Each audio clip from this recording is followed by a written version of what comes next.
Run for your lives. The government may be about to shut down. Hillary digs up an old, tired lie from the past. And we're going to take a peek into the Biden Daily Gaffe File. Stay tuned, for everybody. the best meat you have ever eaten. Check out samsbutchershop.com. Go and shop around. When you go to checkout, enter the promo code Triple T for a 5% discount. Check it out. Hello, everybody. Trailer Trash Tim here. How's your mama and them on this Tuesday morning? I have got so much to cover today. So let's get going real quick. I would really like to get some feedback. When I started doing videos, I was trying to keep them between 10 and 15 minutes. I just heard that's what you need to do. Keep it brief, keep it short. But there's so much I want to cover that I need to cover. I know I've been running almost close to a half an hour a couple of times. If you would be so kind as to give me some feedback down below and tell me how you feel. Do you need me to be more brief? Do you need me to keep it to 5 minutes? You want me to go for 3 hours? I mean, what do you want me to do? I would really like to hear some feedback.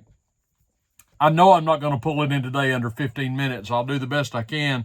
There's just so much going on and so much that I want to cover and give you my take on. Perhaps I could do 2 videos in a day. I don't know. But I would really like to hear what you have to say down in the comments below. But let's get going. Let's talk about the looming government shutdown, the American government, the U.S. government. The funding expires at midnight, September the 30th. That's coming up. I think the 30th is on a Saturday. And we are on the verge of a dreadful government shutdown. Run for your lives, everybody. The government is about to shut down.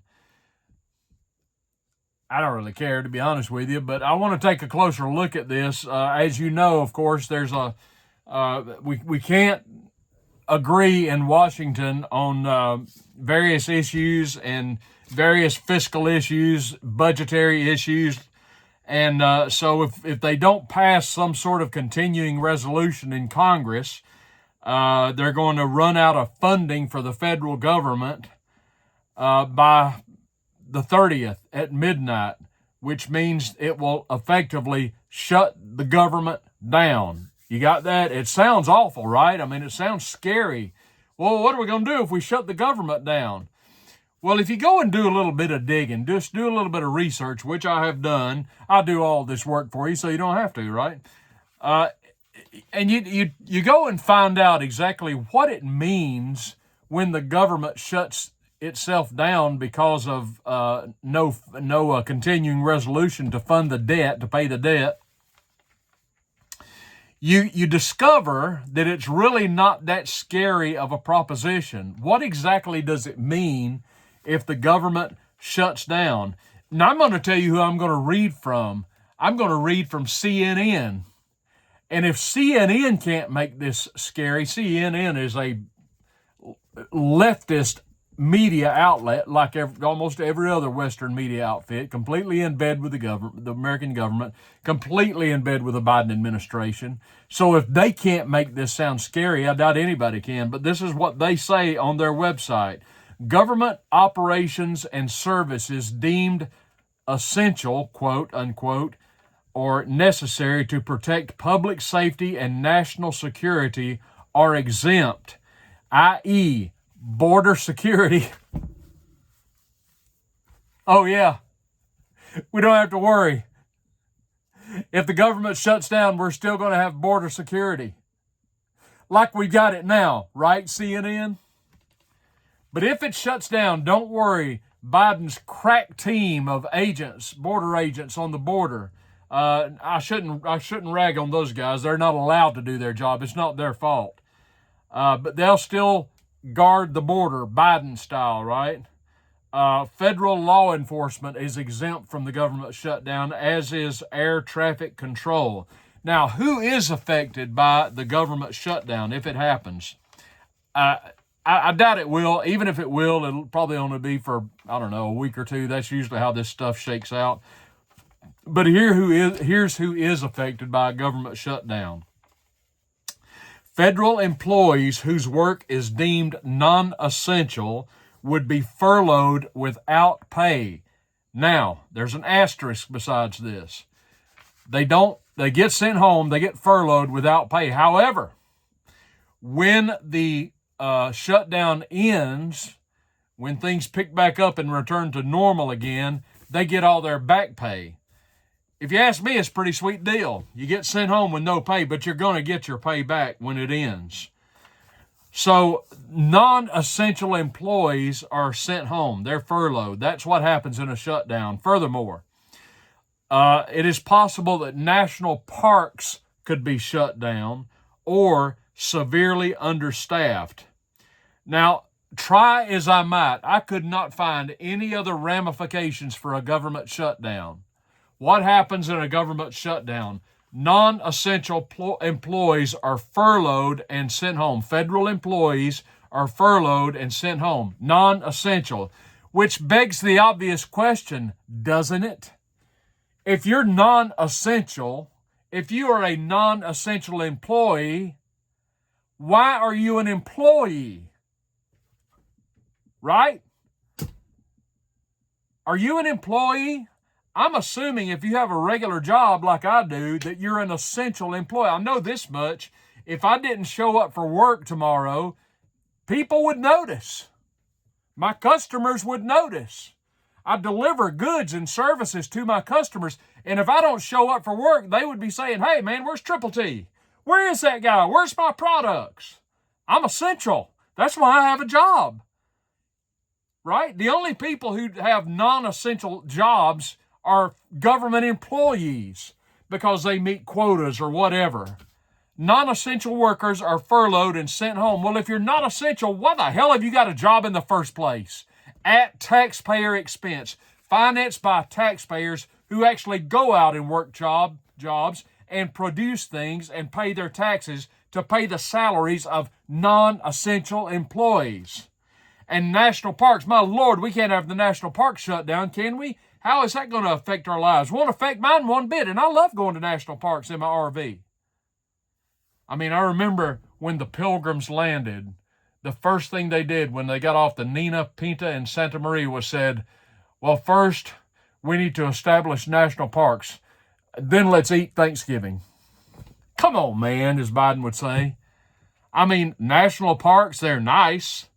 But are they essential? Are workers in national parks essential? Is it going to change your life if they shut down the Grand Canyon tomorrow? Really? Is that really essential? It's enjoyable. It's fun. It makes for a great vacation. But is it essential? I mean, this is why I say, let me give you this quote. Here's a quote with regard to the non-essential employees. This is from a woman named Maya McGinnis. She is the president of the Committee for a Responsible Federal Budget. This is what Maya says. Quote, if you are a government worker, it is highly disruptive, whether you're not going to work or whether you are, unquote. If you're a government worker, it is highly disruptive. Well, boo frickin' who, Maya? This is why I've been saying, with regard to the government shutdown, shut it down. Go ahead. Make my day. Shut it down. I don't care. It won't bother me at all. So you close a national park. So you send home a non-essential worker. So if they're non-essential, why don't you fire them? Tell them to go get a regular job like everybody else has to do. Oh, my Lord in heaven. Shut it down. It doesn't bother me. It doesn't affect me one way or another. It does not. I don't care. It's not a crisis. It's being drummed up by the media and by the government as a crisis. It is not a crisis. Just shut it down. Shut it down and leave it down. It's fine with me. All right, I got to move on. I hate to cover this, folks, because I hate to have to talk about the Hildebeest, but I've got to because she has inserted herself back into the narrative. As you may remember, I said the other day, I predict that, and I very well could be wrong about this, but I don't think I am. I think we may see another run for the White House by the Hillster. Yes, sirree, Bob. I think she is coming out of the shadows even now and trying to reestablish herself as a player. She just did an interview with Jen. Let me circle back to you, Psaki. Do you know who I'm talking about? Redhead Jen Psaki. Jen Psaki is a government lifer, okay? She was Biden's most recent press secretary. the one who always told reporters when they'd ask her a question that was too tough, like how do you spell cat? Let me circle back with you on that, okay? She was replaced by Karine Jean-Pierre. Don't get me started on her. She's a lifer. She worked for the Obama administration. Then she worked for the Biden administration. Then she became a journalist, don't you know? I think for MSNBC. And here she was doing a interview with Hillary against the Clinton Global Initiative backdrop. I'm telling you, Hillary is getting warmed up for the cameras again. That woman is power hungry. She is desperate to get into the White House. But this is what Psaki said. She asked Hillary a question, but this is how the leftists ask questions. They make a declaration based on a false premise, and then they ask their question. And her question was something like this: because we know that President Putin interfered in the 2016 election, do you believe, Mrs. Clinton, that that it's possible he may be doing it again in 2024? Now, and Hillary ate it up. I mean, it's like, I guarantee you she knew this question was coming.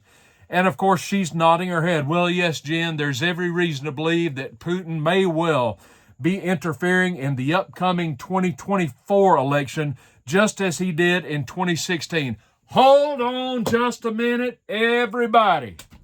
Let me ask you a question. Isn't it illegal to question an election? I thought it was illegal. Donald Trump has been indicted no less than 4 times for just simply questioning the narrative, questioning whether or not the election was rigged. He's been indicted 4 times. Hillary is still saying that Putin interfered in the election in 2016 when Trump beat her. Well, why isn't she being indicted, right? Why is she not facing jail time? You're not supposed to do that. We all know you can't question such things. You can't do... Oh, wait. I forgot she's a Democrat. I forgot she's a member of the deep state. I forgot she's a Clinton. She can do anything, right? Now, she said further on, and this just blows me away. She said regarding Putin, we know, Jen, that he about his barbaric invasion of Ukraine. We know he is an authoritarian dictator who kills his opposition.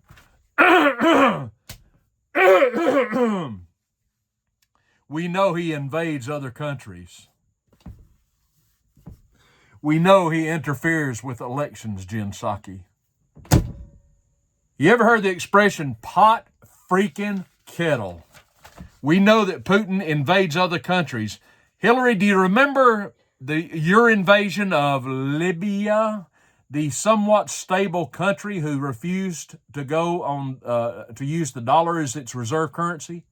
And what a shamble that nation is now. It is the epicenter now of slavery, among other things, because you went in there and took out what was his name? I forget his name.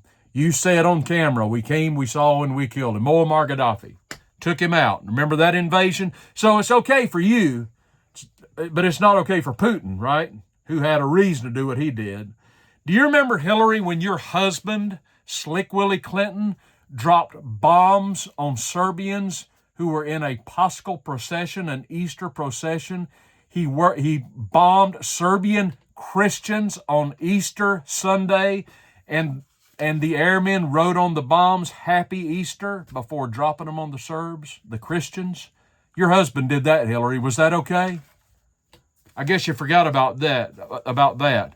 This entire story about Russian interference in the 2016 election was a complete and utter fabrication. And you know who made it up? Hillary did. She did. She made it up with the help of her campaign manager, Robbie Mook. They did it in New York at a hotel. You remember Christopher Steele, the Russian dossier?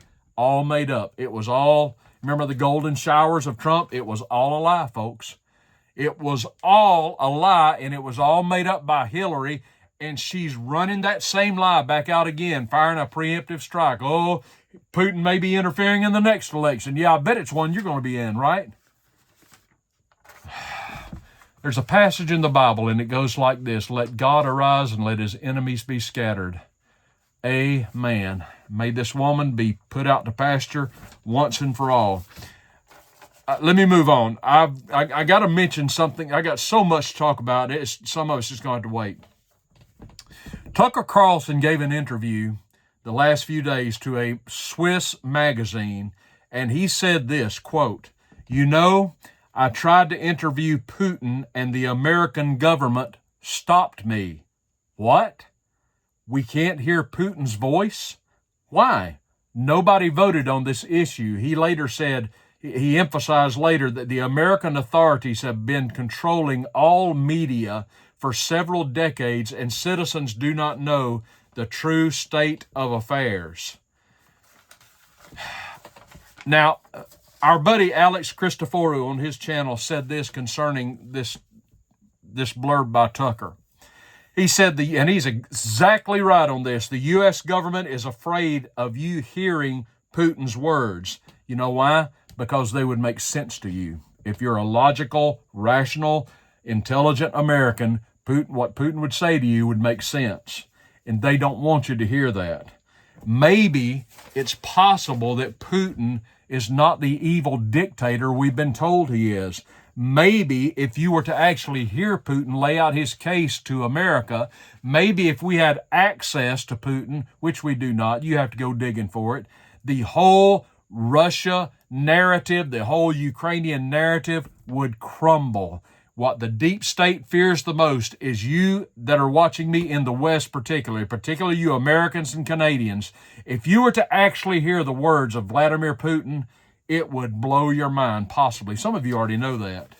And the deep state, the U.S. government and its Western media bedfellows, they do not want you to hear what Putin has to say. That is why they shut Tucker Carlson down. Are you listening to me, fellow Americans and Canadians, and those of you in the West, in Western Europe? Are you listening to what I'm saying? Have you stopped to consider why the American government and its complicit media does not want you to hear what Vladimir Putin has to say?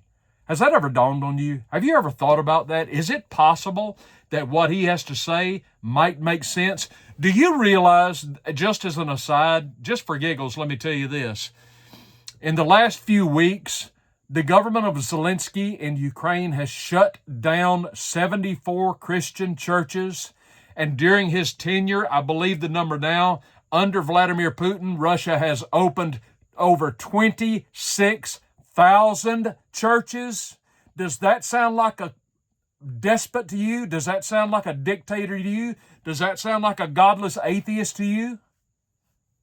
Is it possible we're being lied to? Listen, if Hillary thinks Putin is evil, and if Biden thinks Putin is evil, and if Obama thinks Putin is evil, does it not naturally follow then that he isn't?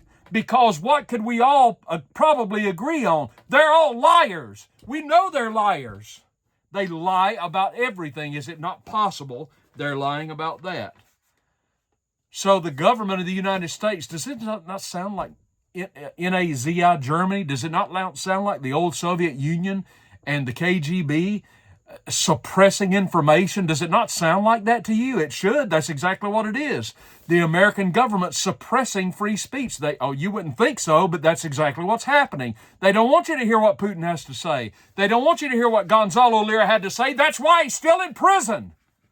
Because he dared question the narrative. And I'm telling you, if you hear the truth, the whole narrative crumbles. And that's got the deep state shaking in their boots. And rightly so.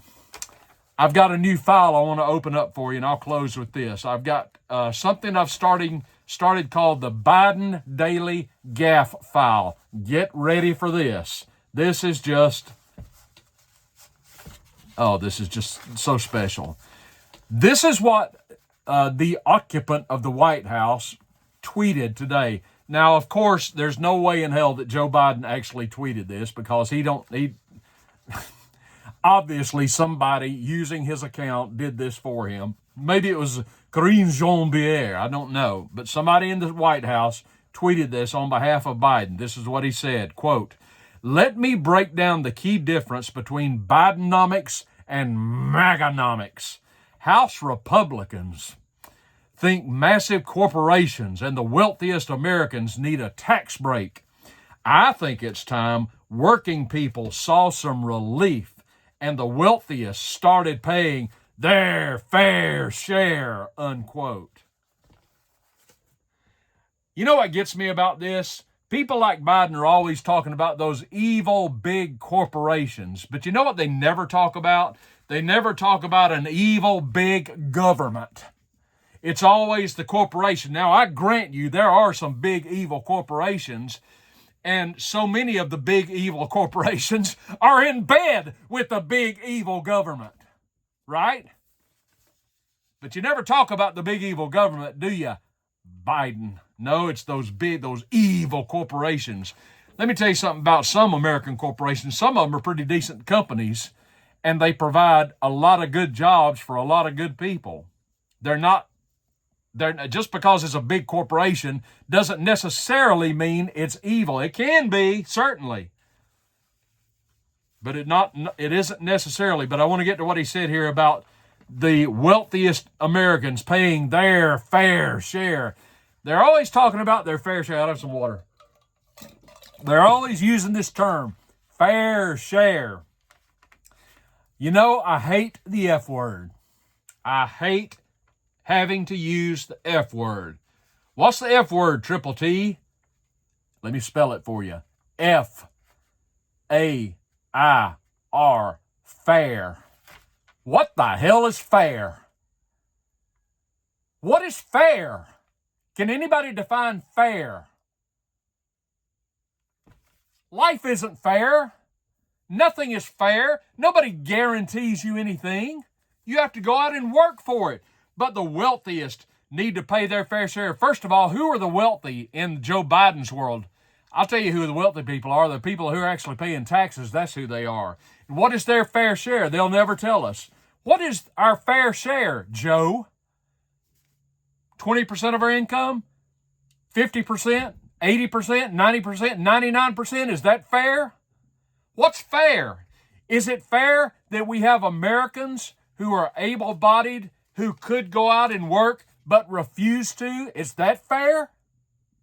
Is there anything fair about that? You never talk about that, do you? So what's fair? God, these people.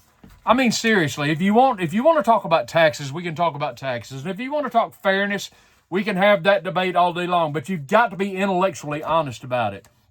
We could talk about having a VAT tax or a value-added tax where everybody pays the same rate at the register. That way you can control your own taxes. Or we could talk about a fair tax, or we could talk about a flat tax. I don't know. But stop telling us that it's not fair the way it is. Define fair for us, and then we'll talk. These people, I'm telling you, I've said for so many years, the Democrat philosophy is grown from the seedbed of envy. They're so concerned that somebody somewhere's got more than they've got, and it's just not fair. And by George, if you've got a nicer house than I've got, if you've got a nicer car than I've got, if you've got more money than I've got, that's not fair. And if I can't have it, you shouldn't have it either. That's envy, and that's a Democrat. That's the Democrat way of thinking right there. I have neighbors who have more than I have, and God bless them. I'm not jealous of them. There are people who have less than I have. God bless them. I mean, I hope they're not jealous of me. No, nothing's fair. You just go out and work. My Lord. Gaffe number 2, and I'll close with this, I promise. Last Saturday night, you're going to love this, Joe Biden spoke at the Congressional Black Caucus. Have you heard about this? Well, the guest of honor, I guess it was him, but the other guest of honor was the rapper LL Cool J, and he was there to receive some sort of an award from the Congressional Black Caucus. Biden gets up to speak, this walking gaffe machine, and he calls LL Cool J, LLJ Cool J. Oh, but it gets better. Biden goes on to say, by the way, that boy's got bigger biceps than my thighs. Got that? Biden said of LL Cool J, a black man, that boy's got bigger biceps than my thighs. Now he quickly corrected himself and called him man.